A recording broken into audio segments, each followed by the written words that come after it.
নমস্কার। দীপাবলির সময়টা আসলেই খুব আনন্দের। আলো ঝলমলে চারিদিক। কিন্তু এই আনন্দের মাঝে আমরা প্রায়শই মানে স্বাস্থ্যের কথাটা একটু ভুলে যাই। ঠিক বলেছেন। বিশেষ করে মিষ্টির ব্যাপারটা, তাই না? একদম। আজ আমরা এই নিয়ে একটি আলোচনা করব। আমাদের হাতে কিছু নোট আসছে। শিরোনামটা বেশ মজার। মিষ্টি মুক্ত দীপাবলি, সুস্থ থাকার উপায়। ওহ, ইন্টারেস্টিং। হ্যাঁ, তো এখানে বলা হয়েছে কিভাবে উৎসবের আমেজটা পুরোপুরি বজায় রেখেও মিষ্টির ব্যবহারটা একটু কমানো যায় বা নিয়ন্ত্রণ করা যায়। হুম, এটা কিন্তু খুব জরুরি একটা আলোচনা। কারণ দীপাবলিতে মিষ্টি তো থাকবেই, এটা ঐতিহ্যের অংশ, আদান-প্রদানের অংশ। ঠিক। এই নোটগুলোর লক্ষ্য মনে হয় এটাই যে মিষ্টিকে বাদ না দিয়ে বরং এর প্রতি আমাদের অ্যাপ্রোচটা একটু পাল্টানো যায় কিনা। মানে চিনির অত্যধিক ব্যবহার কমানোর কোনো বাস্তব উপায় আছে কি? সেটাই দেখা। একটা হেলদি দীপাবলি অথচ আনন্দেরও। এটা কি সম্ভব? আমার তো মনে হয় সম্ভব, তবে চ্যালেঞ্জ তো আছেই। অবশ্যই আছে। বাড়িতে এত রকম মিষ্টি আসে, আত্মীয়স্বজন, বন্ধুবান্ধব। মিষ্টিমুক্ত করাতেই হয়, খেতেও হয়। হ্যাঁ, ওই সামাজিক রীতি আর চাপ দুটোই থাকে। অনেক সময় হয়তো ইচ্ছে নেই, তাও খেয়ে ফেলতে হয়। না বলাটাও কঠিন হয়ে যায়। একদম। এখানেই এই নোটগুলোর আসল কথা।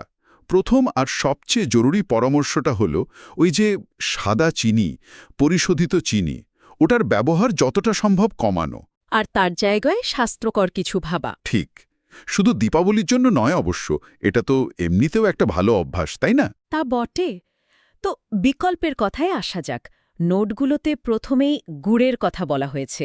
এটা তো আমাদের খুব চেনা জিনিস। হ্যাঁ, গুড় খুবই পরিচিত। আর পরিশোধিত চিনির চেয়ে এর মূল সুবিধা হলো এটা অতটা রিফাইন্ড বা প্রসেসড নয়। হুম।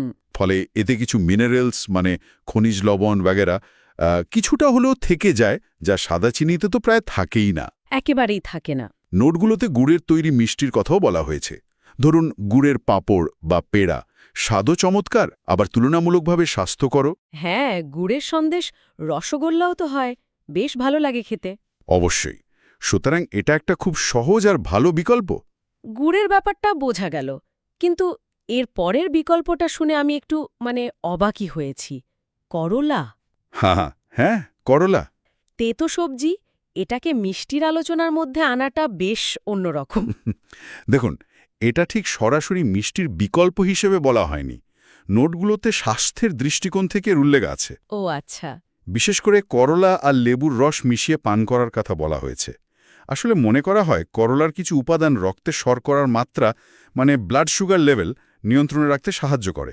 ও, এই জন্যে? হ্যাঁ, উৎসবের সময় যখন একটু বেশি মিষ্টি খাওয়া হয়েই যায়, তখন এটা হয়তো কিছুটা হলেও সেই প্রভাবটা কমাতে পারে। শরীরকে ডিটক্সও করতে সাহায্য করে।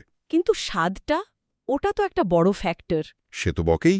স্বাদটা হয়তো সবার ভালো লাগবে না, কিন্তু যারা খুব স্বাস্থ্য সচেতন তারা এটা একটা অপশন হিসেবে ভাবতেই পারেন। এটা একটা সামগ্রিক ওয়েলনেস অ্যাপ্রোচ আর কি। আচ্ছা, মিষ্টির জায়গায় করলা নয়, কিন্তু মিষ্টির প্রভাব কমাতে করলা। Interesting idea. আর চিয়া বীজের কথাও তো আছে। হ্যাঁ, চিয়া সিডস, এটা তো এখন বেশ জনপ্রিয়, একটা সুপার ফুড বলা চলে। ঠিক। নোট অনুযায়ী এটাকে বিভিন্ন মিষ্টি খাবারে, যেমন ধরুন পায়েস, ফিরনি বা স্মুদিতে মিশিয়ে দেয়া যেতে পারে। তাতে কি লাভ হবে? চিয়া বীজে প্রচুর ফাইবার থাকে, ওমেগা-3 ফ্যাটি অ্যাসিড থাকে। ফাইবার থাকার কারণে এটা পেট ভরা রাখতে সাহায্য করে। ও, তাহলে বেশি খাওয়ার ইচ্ছেটা কমবে। হ্যাঁ, কিছুটা হলেও। আর খাবারের পুষ্টিগুণও বাড়ে। মিষ্টির পরিমাণ হয়তো কমাচ্ছেন না, কিন্তু খাবারটাকে একটু বেশি স্বাস্থ্যকর করে তুলছেন। বেশ ভালো তো। এই আইডিয়াগুলো মনে রাখার জন্য দুটো রূপকের কথাও বলা হয়েছে, তাই না? বেশ মজার লাগলো আমার। হ্যাঁ, কনসেপ্টগুলো সহজে ধরবার জন্য প্রথমটা হলো চিনির পাহাড় ধসে পড়া। মানে? কল্পনা করুন, আমরা যখন লাগাম ছাড়া মিষ্টি খাই, তখন শরীরের ভেতরে যেন একটা চিনির পাহাড় তৈরি হচ্ছে, আর সেটা হঠাৎ হুড়মুড়িয়ে ধসে পড়ছে। বাপরে!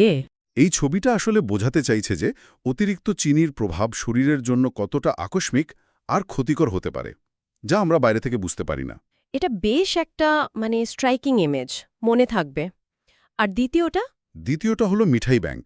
মিঠাই ব্যাংক, সেটা কিরকম? আমরা যেমন টাকা জমাই ভবিষ্যতে সুরক্ষার জন্য, ঠিক সেভাবে স্বাস্থ্যকেও একটা ইনভেস্টমেন্ট বা সঞ্চয়ের মতো ভাবা যেতে পারে। ইন্টারেস্টিং। প্রতিবার যখন আমরা একটা অস্বাস্থ্যকর মিষ্টি বা অতিরিক্ত চিনি এড়িয়ে যাচ্ছি, তখন যেন আমরা আমাদের কাল্পনিক মিঠাই ব্যাংকে একটু একটু করে স্বাস্থ্য জমা করছি। বাহ! এই ছোট ছোট পদক্ষেপ, এই সচেতন পছন্দগুলোই আসলে দীর্ঘমেয়াদে আমাদের স্বাস্থ্যের ভিতটাকে মজবুত করে। তার মানে ব্যাপারটা অসম্ভব কিছু নয়।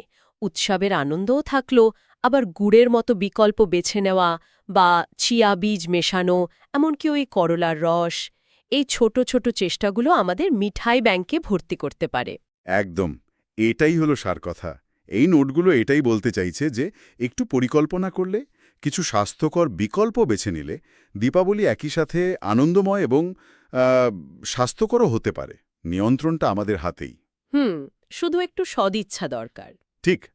বেশ ভালো লাগলো আলোচনাটা। মিষ্টির ব্যাপারটা তো না হয় বোঝা গেল, কিছু উপায়ও পাওয়া গেল, কিন্তু উৎসব তো শুধু মিষ্টির নয়, ভুরিভোজ মানে প্রচুর ভাজাভুজিও। সে তো বটেই। তেল মশলাদার খাবার। হ্যাঁ, তো এবার মনে প্রশ্ন আসছে, এই ভাজা খাওয়ার স্বাস্থ্যকর দিকটা কিভাবে সামলানো যেতে পারে? সেটাও কিন্তু একটা বড় চ্যালেঞ্জ, তাই না? হুম। এটা নিয়েও বোধহয় ভাবা দরকার।